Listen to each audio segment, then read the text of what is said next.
So we're here today with Dr. Maure Ann Metzger, author of A Prison Called School, and her former student, Charlie Lindsay, who is actually featured in the book. Thank you both for coming today and chatting with us a little bit. Can we get started just by sharing, Maure Ann, could you just share a little bit about your background? Yeah, absolutely. So I was an educator and school psychologist for 27 years, long time, primarily in alternative and special education settings at the high school level. A little bit of mainstream at the very front end of my career, but primarily alternative and special ed. And then I was also the district professional development facilitator in our district. So I felt I had some really very holistic view of the system and of education. And where did the idea for the book come from? Well, I was doing my doctoral research and I was interviewing students that were in my leadership class. And as I was interviewing them, so many of them talked about how that was the only place they felt they had a voice, and for some of them where they even felt valued within their school experience. And I was kind of blown away by that, and it really bothered me that for most of them they said that was the only place. So the next conference my students and I sometimes were presenting at state and national conferences, I thought, well, I'm going to check this out with the adults that work with youth and see if they experience this devaluation of youth. And the audience was made up of adults from all over the country. Some of them they all worked with youth. It might be in the capacity of community programming, incarceration, education, workforce development, etc. So there's, I don't know, about 130 people in the audience. And I said to them, how many of you in here today think we do a pretty good job of valuing young people in this country? I said, especially the age group represented here today, which was about 16 to 19. Not a single hand went up. I was floored. I thought, I didn't think a lot of hands would go up, but I was not prepared for that. Nobody thought that we do a good job of valuing young people in this country. And then I asked them, just think about other young people that have additional challenges on their plate, whether it's because they're a minority, different sexual orientation, disabilities, etc., and that devaluation increases even more. So that was one piece of why I just really, that just stayed with me. It haunted me, stayed with me. And then the other piece is that there's little to no youth voice and empowerment within our schools and within school reform, and that's really held up by the research as well. So it's, they're there for 12 years, and yet their presence is very prescribed, very dictated. And so they just don't have this voice and opportunities to be empowered and be a part of what we're doing and when we change it. So yes, that propelled me to, bring their voices forward about their school experiences and what we need to change. It's quite a powerful name, the name of your book. I mean, it's very eye-catching. It definitely makes a statement of an opinion, right? Yes. There's an obvious connotation associated with school being a prison. What kind of feedback have you gotten about the name of the book? Have people responded to it? Absolutely. I had one professor, I think it was from the University of Minnesota, who someone suggested I interview for the book, and she said she didn't want anything to do with it because of the name of the book.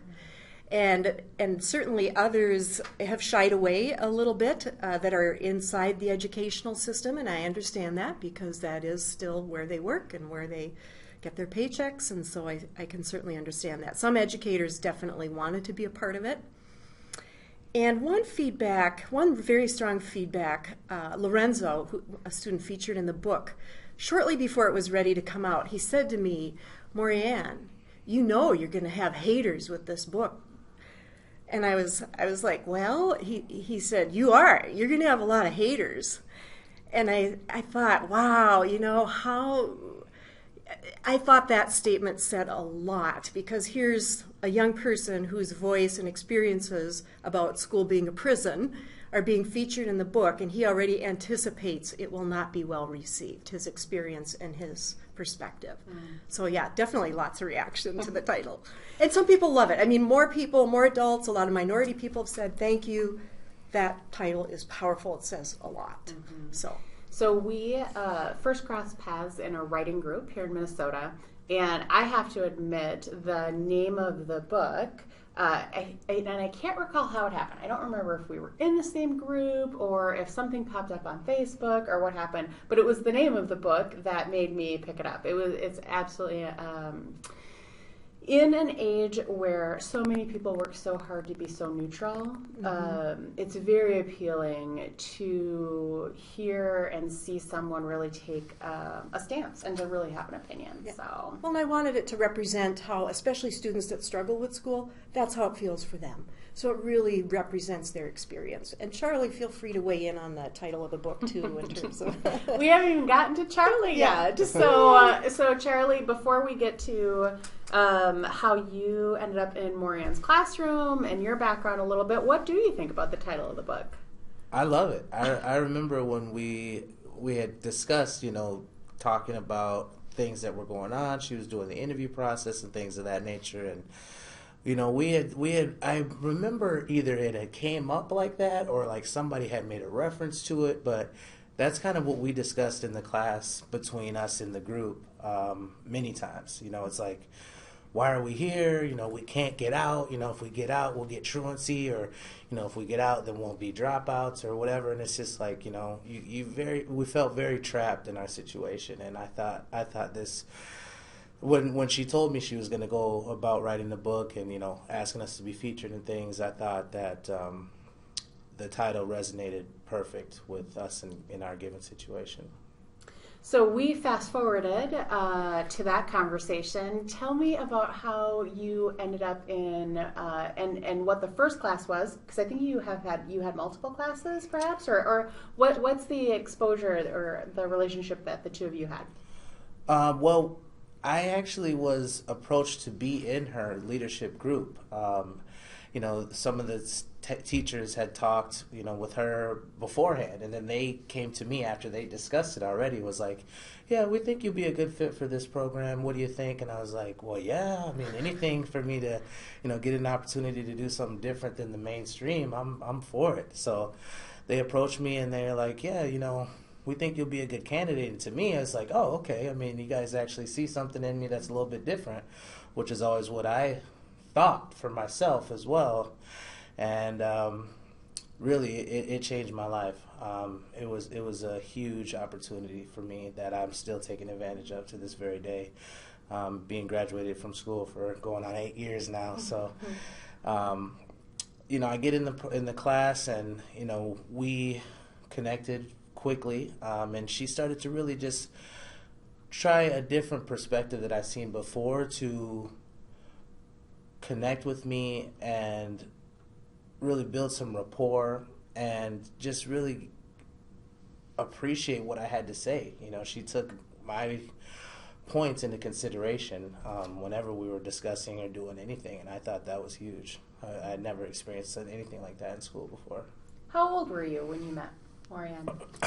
16, 17, 16, one of those. So you were between 16 and 17 years old and hadn't had the experience of an educator or maybe even an adult valuing your opinions and your insights? Yeah, I would say. I mean, in the school level, no, I never had anybody really care what I had to say at all. I mean, obviously, when I was younger, I had some pretty good elementary teachers who had talked to me, and they kind of like, oh no, you should smile more and things like that. They were helping me out along the way, but I never really had anybody like Maure Ann, value me the way that she did, and give me a voice and give me an opportunity to do things that I personally felt that I was always able to do.